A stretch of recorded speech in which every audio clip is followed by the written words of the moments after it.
Renungan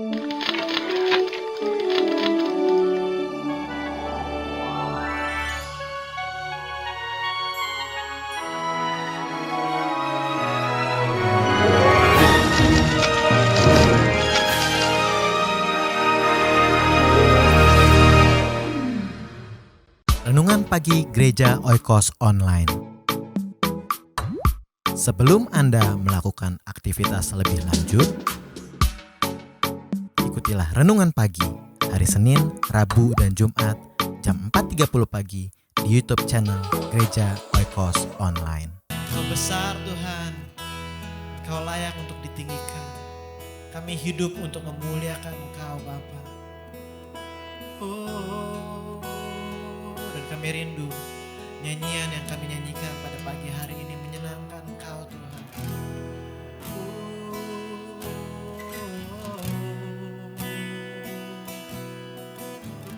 Bawa kami lebih dekat denganmu saat kami meninggikan Engkau.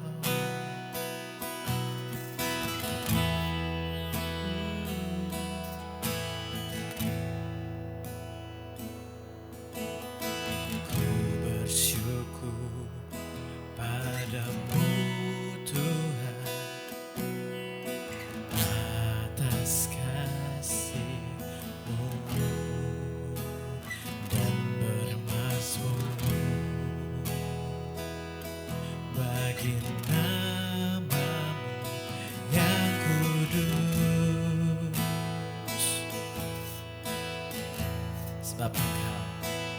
Sebab Engkau kebenaranku, padamu ku percaya. Betapa mulianya Tuhanku, ku rindu menyatakan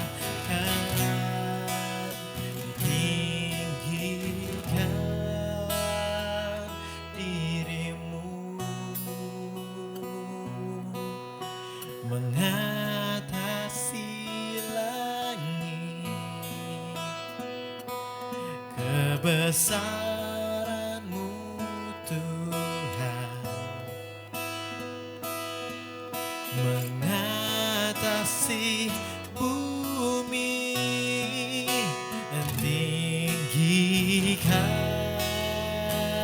dirimu mengatasi langit, kemuliaan-Mu Tuhan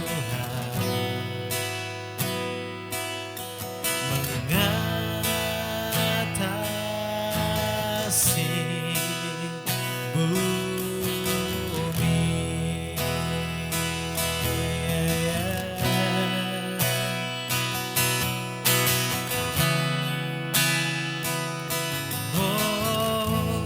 Sekali lagi dari awal. Ku bersyukur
untuk hormat dan kemuliaan-Mu Tuhan.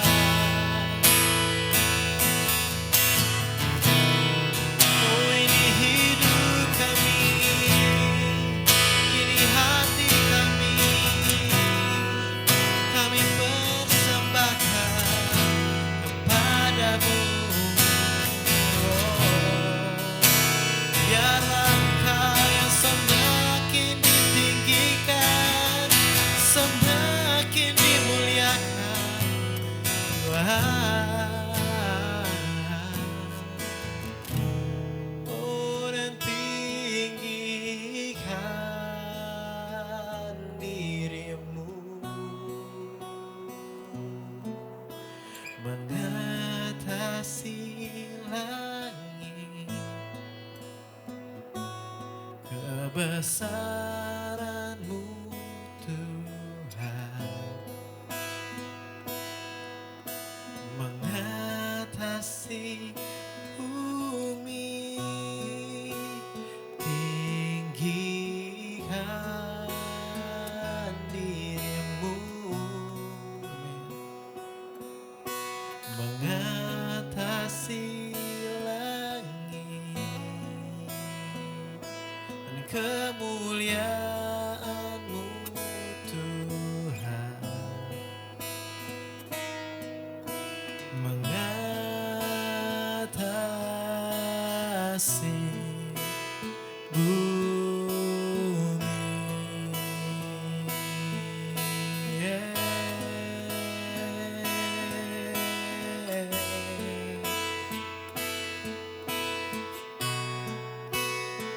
Kami sembah, kami tinggikan Engkau.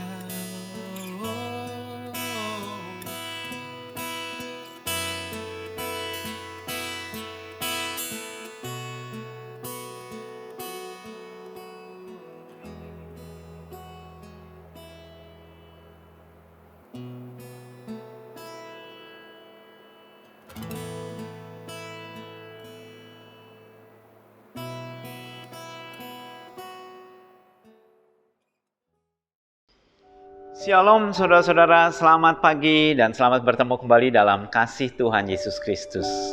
Sebelum kita mendengarkan sabda Tuhan, mari kita satu dalam doa.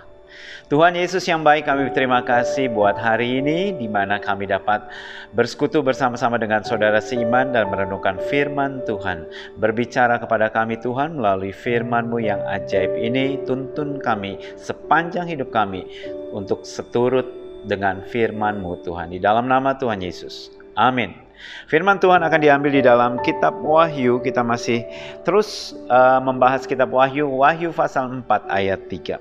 Dan Dia yang duduk di atas tahta itu tampaknya bagaikan permata yaspis dan permata sardis.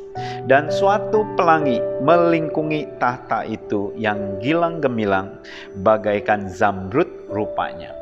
Penglihatan yang Yohanes lihat, dia melihat ada Tuhan atau Dia yang duduk di atas tahta. Dan Yohanes tidak memiliki kata-kata yang pas untuk melukiskan tentang keindahan, kekaguman, sesuatu yang dia lihat secara luar biasa sekali, sehingga dia berkata, Dia yang duduk di tahta atau Allah yang duduk di tahta itu tampaknya bagaikan seperti kemilau daripada permata yaspis dan juga permata sardis. Kita tidak tahu permata yaspis seperti apa, sardis seperti apa. Bagi saudara yang mungkin bukan kolektor dari batu-batu akik atau batu-batu mulia, saudara tentu tidak mengetahuinya. Termasuk saya juga tidak mengetahui seperti apa. Yang saya tahu cuman ya kecubung, batu merah delima, batu zamrud ya, dan selanjutnya. Zamrud itu warnanya hijau. Dan tetapi pada waktu Yohanes melukiskan, ini adalah berbicara tentang keindahan kemuliaan. Bahwa Tuhan yang duduk di tahta itu sangat mulia dan sangat indah sekali. Dikatakan Dia yang duduk di atas tahta itu bagaikan permata. Permata sesuatu yang sangat berharga sekali. Kenapa dilukiskan sebagai permata yaspis dan sardis? Saya yakin yaspis dan sardis pada waktu zamannya Yohanes itu satu permata yang sangat mahal sekali, yang sangat luar biasa sekali, sehingga dia lukiskan sesuatu permata yang tak ternilai harganya. Mungkin zaman sekarang itu diamond yang harganya mahal dan sukar dijangkau, ya. Dan terus kemudian dikatakan di atas tahta tersebut ada pelangi, rainbow, ada pelangi yang melingkungi tahta tersebut, gilang gemilang. Warna pelangi adalah warna yang sangat indah sekali. Bermacam-macam, berbagai macam warna itu sangat indah sekali. Sebelum LGBT mengambil simbol rainbow untuk mewakili mereka, kita suka dengan warna-warna pelangi yang kita rasakan, wah ini warna indah sekali. Saudara menyukainya. Tetapi setelah LGBT mengambil simbol pelangi, warna pelangi itu adalah mewakili mereka, maka beberapa orang melihat warna pelangi, mereka yang anti LGBT, mereka merasa sesuatu yang seperti apa gitu kan, dibandingkan jauh sebelumnya. Sehingga ada orang yang menghindarkan dan tidak suka terhadap warna pelangi dan juga hal-hal yang lain, sehingga berkata, kok pelangi ya? Padahal firman Tuhan ditulis jauh sebelum pelangi itu sebagai simbol daripada LGBT. Nah, di sini pelangi adalah berbicara tentang keindahan, bahwa keindahan warna-warni itu melingkupi tahta daripada tahta Allah. Dikatakan gilang gemilang, satu keindahan yang sangat luar biasa sekali. Dikatakan gilang gemilang bagaikan zamrud, rupanya warna hijau yang sangat luar biasa sekali. Nah, kisah ini atau ayat ini adalah menceritakan tentang keindahan surga. Surga itu sangat indah sekali, tempat yang mulia di mana Allah tinggal, tempat yang sangat luar biasa sekali. Allah itu kudus. Pasti surga itu tempat yang menyenangkan, tempat yang kudus, tempat yang bersih, tempat yang tidak berantakan. Itu sebabnya dosa tidak bisa masuk ke dalam surga. Tempat kudus itu tidak bisa. Surga bukan untuk orang berdosa, tapi surga adalah untuk orang berdosa yang sudah ditebus oleh darah Yesus, yang sudah disucikan oleh darah Yesus. Surga terbuka buat siapa saja, asal mereka mau masuk ke dalam kerajaan surga. Mereka harus dikuduskan oleh darah Yesus, syarat daripada penghuni surgawi. Yesus adalah pemilik dari surga tersebut. Di dalam Yohanes 8 ayat 23, Tuhan Yesus berkata demikian, kamu berasal dari bawah, aku dari atas. Kamu dari dunia ini, aku bukan dari dunia ini. Jadi jelas sekali, Yesus bukan berasal dari dunia ini. Dia bukan manusia yang disembah menjadi Tuhan, bukan. Atau manusia yang dijadikan Tuhan, bukan.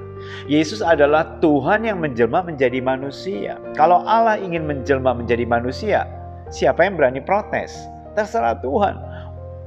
Lah dia maha kuasa, dia bisa melakukan apa saja yang dia mau. Itu namanya Allah maha kuasa.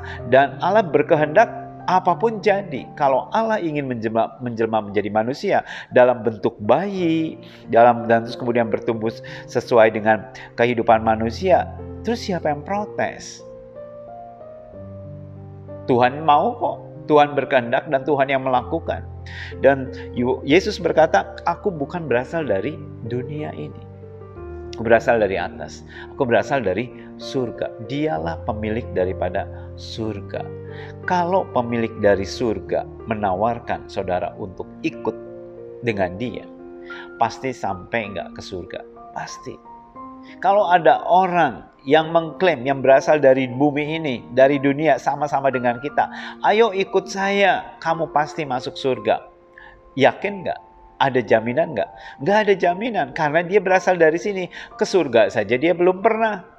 Bagaimana mungkin bisa membawa orang ke surga? Nggak akan mungkin. Saya belum pernah ke Yerusalem. Bagaimana mungkin saya bisa mengajak saudara ke Yerusalem dan mempertunjukkan semua yang ada di Holy Land atau di Israel? Nggak mungkin, saya belum pernah ke sana. Kalau saudara pernah ke sana atau bahkan saudara mungkin penduduk di Israel dan saudara berkata, ayo ikut saya yuk, akan saya bawa ke Israel. Ya bisa jadi karena dia berasal dari sana dan dia tahu situasinya, lingkungannya dan selanjutnya. Sama seperti misalkan katakanlah Presiden Indonesia Pak Jokowi. Kalau Pak Jokowi berkata, ayo ikut saya, kamu pasti sampai ke Istana Presiden. Yakin nggak saudara akan sampai ke Istana Presiden? Yakin. Kenapa? Karena Pak Presiden yang ngomong. Dia punya otoritas dan dia penghuni di Istana Presiden pasti nyampe. Mau cepat atau lambat pasti nyampe kalau ikut dengan dia, dengan beliau. Tetapi kalau misalkan ada katakanlah tukang sapunya atau tukang parkirnya dan berkata, ayo ikut saya, kamu nanti sampai ke Istana Presiden. Belum tentu sampai, dicegat sama satpam, kamu siapa? Oh, saya temannya tukang sapu, saya mau masuk ke istana. Ditanya macam-macam dan selanjutnya bisa saudara ditolak. Tapi kalau saudara jalan bareng dengan Presiden, dengan Jokowi satu mobil, si satpam nggak bakal, Pak itu siapa Pak? Samping Bapak, tolong nggak boleh masuk. Nggak bisa, nggak mungkin, pasti lewat. Karena pemilik istana bersama-sama dengan saudara. Pemilik surga, Yesus Kristus ada di dalam hatimu, ada di dalam hidupmu.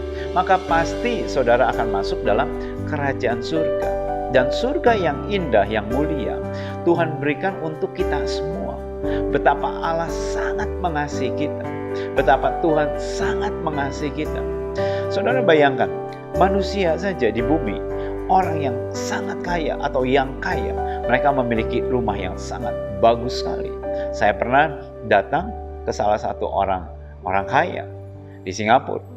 Salah satu dari teman saya, dia bukan hamba Tuhan, bukan pendeta, tapi dia seorang bisnismen. Rumahnya, saya lupa berapa lantai, tetapi lantai bawahnya ada tempat pembuatan wine. Saya bilang, kok di Singapura pembuatan wine? Aneh ya, artinya kalau di Australia atau di negara-negara Eropa ya bisa lah, tapi dia punya mesinnya dan atau apa dan selanjutnya. Jadi di bawah itu sebagai tempat eksperimennya dia, entah dia mau ngegiling kopi, mau bikin anggur dari scratch, maksudnya dari buah anggurnya, fermentasinya dan selanjutnya dia jadikan seperti mirip laboratorium seperti itu. Saya pikir, wah di Singapura kok bisa kayak gini ya, artinya ya memang rumahnya luas sekali ya. Bagi kita yang di Singapura itu rumahnya luas sekali dan berapa lantai dan semuanya barang-barang branded. Dan itu manusia atau orang kaya ya yang ada di Singapura, dan saya melihat wow, luar biasa sekali. Salomo kekayaannya sangat luar biasa sekali. Pada zaman Salomo, harga emas atau harga perak itu bukan tak ternilai. Artinya nilainya itu tidak jauh beda dengan batu-batu yang di jalan. Murah sekali dan mudah didapatkan. Sehingga bukan sesuatu yang wow banget gitu. Karena setiap orang memilikinya. Kan kalau katakanlah sekarang berlian menjadi mahal karena orang yang memilikinya sedikit sekali. Karena harganya mahal sehingga ada orang pakai wow sekali. Tetapi kalau misalkan setiap orang memilikinya, itu bukan sesuatu yang wow lagi. Orang tidak heran, semua orang juga bisa memilikinya. Sehingga bukan sesuatu yang mengagumkan. Nah, surga itu jauh lebih indah daripada kemegahan Salomo. Jadi dan pasti kita akan terkagum-kagum, dan itu Tuhan sediakan untuk kita yang mengasihi Dia. Jadi kalau saudara di dunia ini mungkin saudara belum sempat beli rumah, saudara sudah punya satu rumah di surga sana. Saudara masih ngontrak kamar, ngekos. Saudara pikir, aduh gaji saya segini, bisa nggak ya saya punya rumah? Bisa nggak ya saya punya rumah yang ada tanahnya? Bisa nggak ya saya memiliki keluarga dan selanjutnya? Dan saudara memikirkan hal tersebut. Kalaupun saudara tidak memilikinya, atau Tuhan belum memberikannya sampai sekarang, it's okay. Ada satu rumah kekekalan yang Tuhan sediakan bagi kita semua, dan rumah itu sangat indah sekali. Sebab Tuhan Yesus berkata, dalam rumah Bapakku ada banyak tempat. Aku datang ke sana untuk menyediakan tempat bagimu. Buat siapa? Buat saudara dan saya. Karena itu, pada waktu kita susah, pada waktu kita sedih, pada waktu kita mungkin berbeban berat, ingat ada satu penghiburan, saudara memiliki rumah kekekalan di surga sana. Dan suatu saat pada waktunya tiba, kita dipanggil Tuhan, kita akan berpindah dari bumi ini ke tempat yang kekal, surga yang kekal. Di mana ada Allah di sana, di mana ada Yesus yang menjadi pujaan hati kita, Yesus yang menyelamatkan kita. Amin. Tuhan Yesus memberkati saudara sekalian. Mari kita satu dalam doa. Terima kasih Tuhan buat rumah yang kekal yang Tuhan berikan bagi kami. Dan biarlah Tuhan sepanjang kami hidup Tuhan, kami boleh melihat, kami boleh merasakan, kami boleh menunjukkan pandangan kami Tuhan kepada satu tempat kekekalan yang Tuhan telah sediakan bagi kami. Kehidupan di dunia ini hanya sementara Tuhan. Apa yang kami cari saat ini hanyalah sementara, sebatas hidup kami di dunia ini. Tapi biarlah Tuhan, selagi kami hidup di dunia ini, kami ingin mempersiapkan untuk hidup yang kekal Tuhan. Untuk kami membangkitkan iman kami Tuhan, untuk kami lebih mengasihi Engkau, lebih mengasihi pekerjaan-Mu Tuhan. Terima kasih Tuhan, berkati anak-anak-Mu Tuhan, aktivitas mereka sepanjang hari ini Tuhan. Kami serahkan semua ini hanya di dalam nama Tuhan Yesus. Amin. Tuhan Yesus memberkati saudara sekalian, sampai bertemu kembali.